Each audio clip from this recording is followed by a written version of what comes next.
15 বছর বয়সে বাদ পড়েছিলেন বোকা জুনিয়র্স ক্লাবের ট্রায়াল থেকে। কারণ হিসেবে তারা বলেছিলেন তার মধ্যে নাকি গতি আর ক্ষিপ্রতা নেই।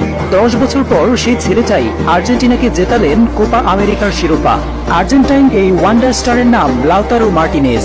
তার বাবা ছিলেন একজন পেশাগত ফুটবলার। স্বপ্ন ছিল জাতীয় পর্যায়ে দেশকে প্রতিনিধিত্ব করার। তবে অভাবের টানে বেশি লম্বা হয়নি তার ক্যারিয়ার।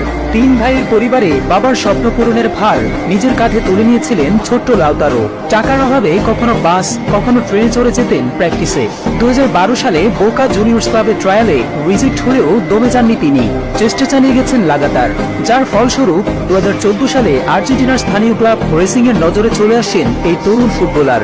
তারপর আর পেছনে ছেড়ে তাকাতে হয়নি। একের পর এক সিঁড়ি পার করে উঠে আসেন জাতীয় দলের দরজায়। তবে জাতীয় দলে এসে শুরুতেই প্রত্যাশার চাপে পড়ে যান এই তরুণ।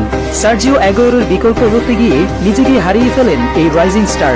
প্রতিভার কখনোই কমতি ছিল না লাউতারোর, অভাব ছিল শুধু আত্মবিশ্বাসের। সেই আত্মবিশ্বাসের ঘাটতি বিশ্বকাপে খুব বাজেভাবে ভোগায় থাকে। লাউতারো মার্টিনেজ দলের বোঝা, আর্জেন্টাইন স্কোয়াডে থাকার কোনো যোগ্যতাই নেই তার।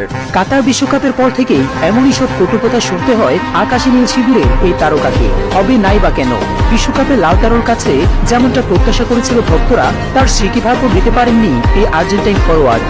উল্টো একের পর এক সুযোগ হাতছাড়া করে নিজের নামের পাশে জুড়ে নিয়েছিলেন গোল মিসের ট্যাগ। 6 ম্যাচে 242 মিনিট মাঠে থেকেও করতে পারেনি কোনো গোল, ছিল না কোনো অ্যাসিস্টও। তাই আর্জেন্টিনা কাতার থেকে বিশ্বকাপ নিয়ে ফিরলেও লাউতারো ফিরেছিলেন একরাশ শূন্যতা নিয়ে। তবে জীবনে সবাইকে ফিরে আসার একটা সুযোগ দেয়, সেই সুযোগটাই পেয়ে কাজে লাগাতে ভুল করেননি এই তারকা। সদ্য সমাপ্ত কোপা আমেরিকায় নিজের প্রতিভার ঝলক দেখিয়ে বুঝিয়ে দিয়েছেন হারিয়ে যেতে নয়।